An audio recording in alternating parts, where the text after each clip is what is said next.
All right, let's break the dysfunction. That's what we're talking about today as we continue our sermon series called Faith and Family Dysfunction. We're kind of looking at the first family of the Bible, Abraham, Isaac, Jacob, and now Joseph. And we've been looking at their dysfunctions and how it ties into our own family's dysfunctions, from when we have bitterness and hatred and we have groupthink mentalities and all of this. Well, last week we talked about self-differentiation, and we learned about Joesph and how all of his other brothers hated him because he was the favorite one, even though he was one of the younger ones. And they threw Joesph into slavery. While they were throwing him there, all the brothers had like a groupthink mentality, this mob-style thinking, threw him into a pit and then sold him off into slavery. And Joesph ends up in Egypt. So we're not talking about what Joesph does in Egypt and all that today.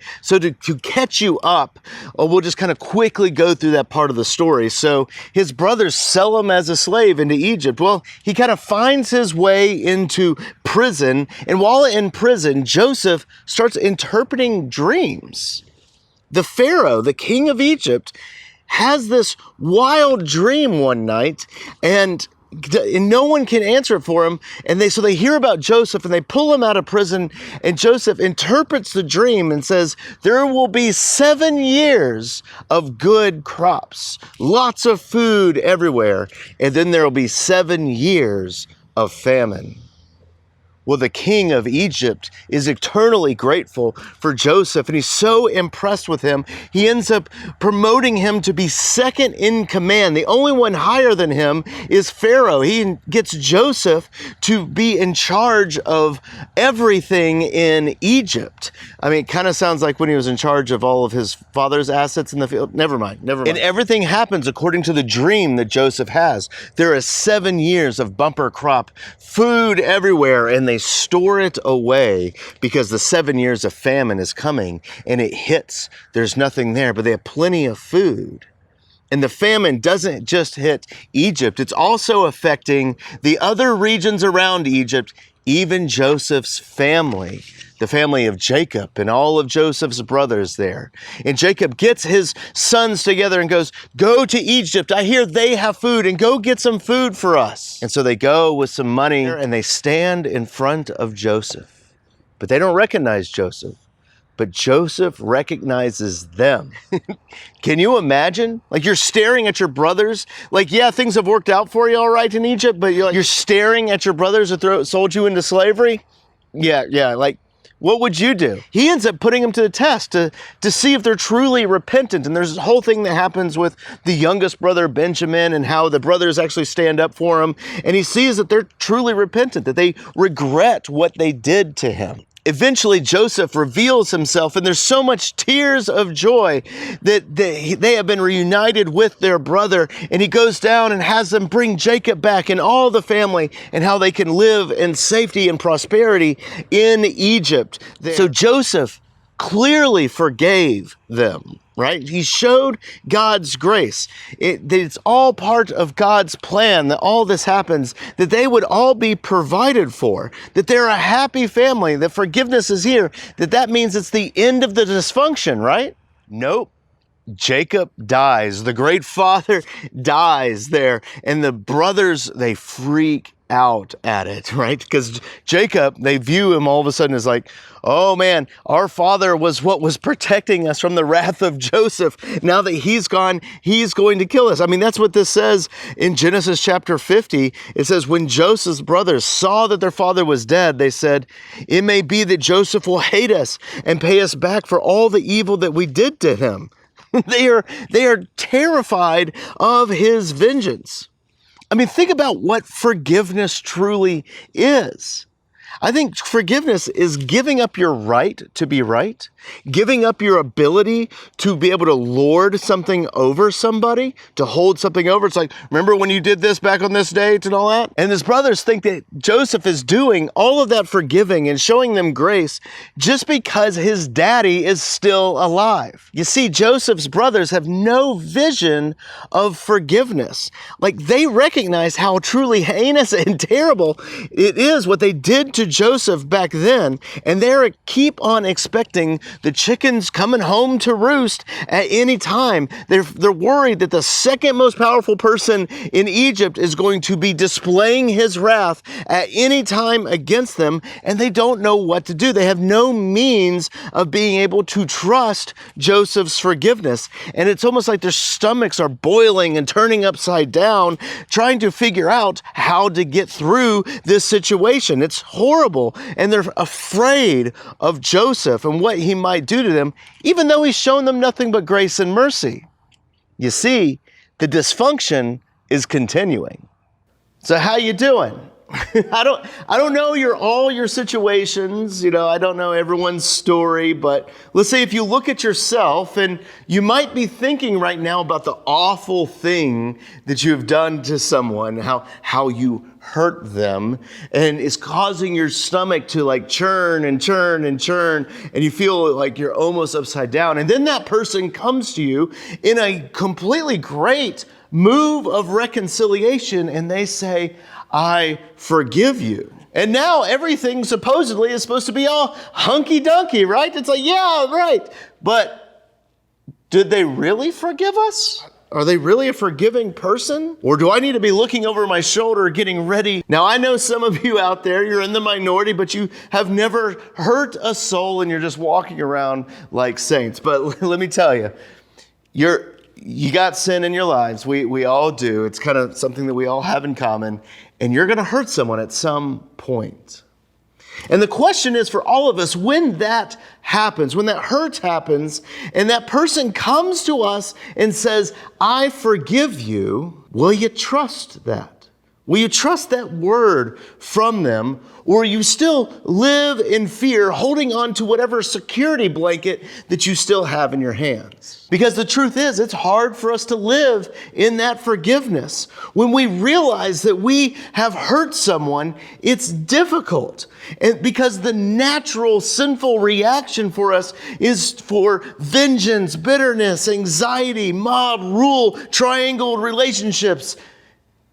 It's all just natural for when someone hurts us. So when someone forgives us, it has this almost unnatural feeling to it that it's hard to trust them. So often the dysfunction, it just continues. And the truth is that there's so many times that phrase, I forgive you, is kind of said almost like a quick fix. It's like, well, I forgive you. Oh, I did the hard work. My job is done. And then a little bit later, they upset you again, and then they just follow through with vengeance and anger. It's so natural for us not to trust in that forgiveness and to constantly kind of be looking over our shoulders. I mean, I think a great example of this is like you hurt someone and they forgive you, and a couple days later, you go walking into Walmart or a store or something like that, and when you see them, do you quickly run? It's like, oh, hey, it's great seeing you. I'm so glad that you're here and all that. Or do you like, oh man, that's Barbara.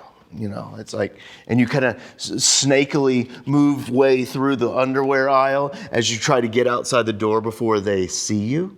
So many times we want forgiveness to be the end of reconciliation. But the truth is that forgiveness is in the middle of reconciliation. It's a whole process. And the big part of reconciliation is that something must happen. Something bigger must be part of it, because something has to almost make up for the lack of trust that has come into the relationship, that breaking of that bond of trust. Because living in that forgiveness is hard because the trust has been hurt, that we have to trust that vengeance won't come to it. Because at the end of the day, I think we like hedging our bets, saying that, yeah, I never truly accepted their forgiveness, and when they reach out and hurt me again, you're able to be right about being right about that, right? We don't like giving up our right to be right. We don't like to give up the fact that we have to give up the ability to get even when someone else is forgiving us. Because when we don't do that, that's how the dysfunction continues. So let's look at Joseph as an example. His brothers are absolutely terrified of him. Their security blanket as their father Jacob is dead and gone, and there's no way that they can trust in the forgiveness that Joseph is offering them, even though Joseph has not given them any signs of any kind of ill feelings or ill will, or told them that they should be scared, or give them like the glaring eyes or anything like that. No, they simply can't get over themselves. They can't trust in the forgiveness of Joseph, and they just think that they're going to die because what they did was pretty reprehensible. And to that fear, Joseph says this in Genesis chapter 50, "Do not be afraid. Am I in the place of God? You intended to harm me, but God intended it for good to accomplish what is now being done, the saving of many lives. So then don't be afraid. I will provide for you and your children." And he reassured them and spoke kindly to them. Basically, what Joseph is saying is that this forgiveness and reconciliation, it's all bigger than he is. He's saying that all of this is bigger than any of his feelings about the matter.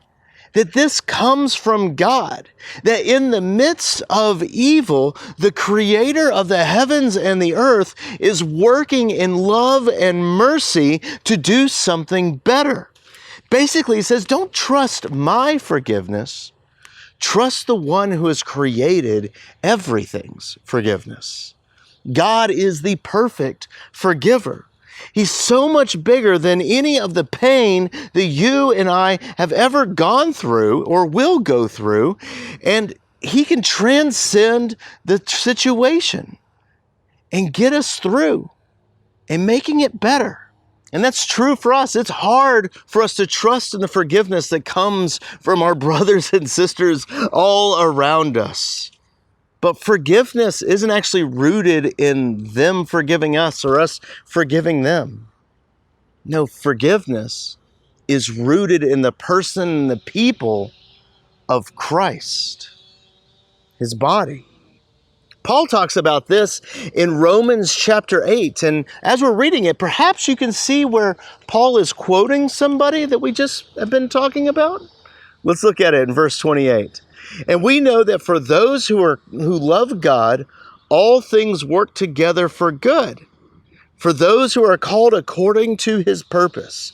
For those whom he foreknew, he predestined to be conformed to the image of his Son, in order that he might be the firstborn among many brothers. And those whom he predestined, he also called. And those whom he called, he also justified. And those whom he justified, he glorified." He gets us all the way from the very beginning, all the way to glorified there. But you catch it at the beginning. He's quoting Joesph, that God works all things together for the good of those who he's glorified. You see, what he's saying there is that in the midst of our suffering and our forgiveness, that Jesus is there, conforming us in our suffering to the image of his new creation. I love that. He's conforming us in our suffering and our hurt and our pain to the image of his new creation. That's cross theology. That's the theology of the cross there, that he's conforming us to bring glory later on. Like he came into the world not to condemn us. Oh, you who condemned him, who called out for Barabbas, who cried, "Crucify," who do things constantly of your own will and are refusing to be forgiven, right? Like he didn't come into the world to condemn it. He came to forgive it and bring life, even to those who wronged him, to those who sent him to the cross. He forgives us. And now, because of what Jesus has done, how he has raised from the dead, he has made you into something special. He has made you part of his resurrection, the people of the forgiveness. And it's not something that is merely done to you, but it's something that you are brought into because it is now your identity. And this certainty in the forgiveness of God is what Joesph is talking about. He said that, I know that you are sinful, that you meant it for harm, that you didn't want anything good to come about. You wanted to get rid of me, right? But our amazing God, creator of the sun, moon, stars, and all the bushes and the things that creep, that he is able to change whatever harm may you have wanted in it, and he can come about good from it. And this idea extends and even transcends onto our relationships with our neighbors, because it gives us a confidence that we can treat our neighbors, even those ones that have hurt us, or even those ones that we don't really trust their forgiveness at all, that we can still treat them with love and grace and mercy, because God has first loved us. You see, Jesus and his love and forgiveness for not just you, but for everyone around you, conquered the grave and the cross. You see, that idea of him conquering the grave and the cross is so much bigger than any of our mess, any of our hardships. So whatever hardship that you're going through, whatever struggle in your life that you are having to live through right now, even if someone is putting that through you, trust that the creator of the universe is big enough to bring you through it, conforming you into the goodness and his image of the creation. I mean, he's strong enough to forgive the brothers and what they did for Joesph, right? And he's strong enough to lead you through. I mean, think about all the people throughout all time that God has led through, all the struggle that they went through, that God has led them through to where they are now. That he didn't turn the badness into goodness. The bad is still bad. Hurt is still hurt. But he took that hurt and he transformed it into something good. So you are God's people, that good God, that good creator of the universe. You are people of the forgiveness, people of the resurrection, the people who are not controlled by death and the grave. And you are the people who God has called good. So live in our Creator's goodness and forgiveness, and extending that forgiving hand and that confident hand that God will see us through, and giving forgiveness and love to everyone that we meet. And I think that's good news. And we'll see you guys next week.